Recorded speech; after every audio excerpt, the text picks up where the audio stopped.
Hey everybody, Matt Martin here with this week's Broker Minute or Two.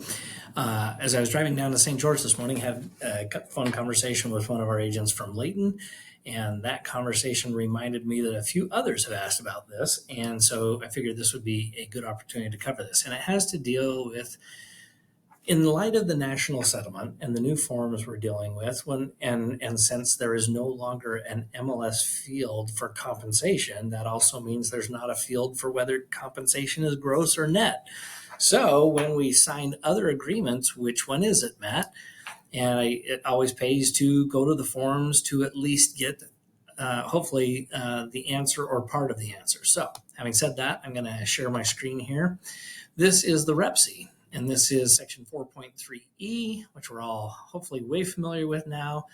And you'll notice in this entire section, there is no language in regards to whether it's gross or net. So let's stop there for a second. If we're only dealing with compensation in the REPC, I think the obligation, given the verbiage, right, because it says right here,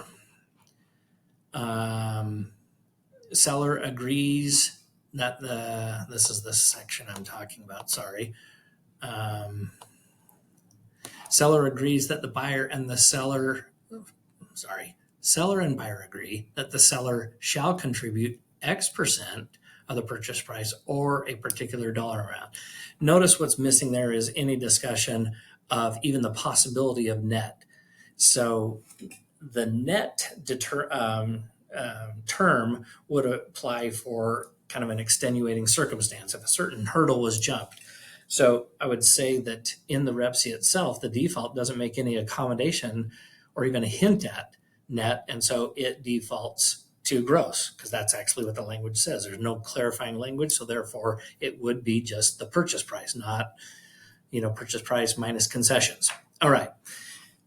So then we go to the other document that could be used for compensation, which is the broker-to-broker compensation agreement. And you'll notice down here in section 2, in its own red box, it does call out specifically that without further change, it is based on gross. Okay, so now the question is, what happens if somebody sends over an offer?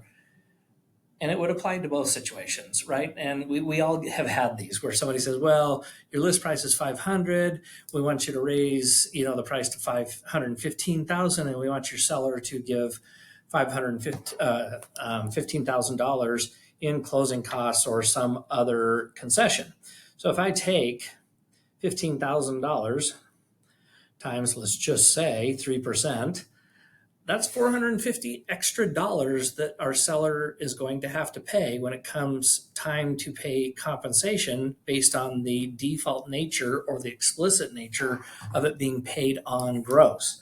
So the question is, what do we do if our seller doesn't want to do that? It's really quite simple. If either way in the REPC, in the REPC, we can turn around and say, before accepting the offer, counter with, hey, the items in section 4.3E, which is the compensation section, shall be based on a net purchase price. And you may want to go further and say, net is the purchase price minus any seller paid concessions, closing costs, repairs, whatever. That's up to you and your client what to make as the definition of net, but at least that way it's cleared up well before closing so that your seller's like, wait a minute, why am I paying 3% commission on things that I'm giving to the client? And it's a fair ask. When it's the broker to broker compensation agreement, we can do a simple addendum to that and just say both parties, meaning both brokers, understand that the compensation will be based on a net purchase price. And then, like we just did in the REPC, if that's the avenue that we're going to choose for compensation, meaning the broker-to-broker compensation agreement, then just do an addendum that clarifies just like we would if compensation was in the REPC.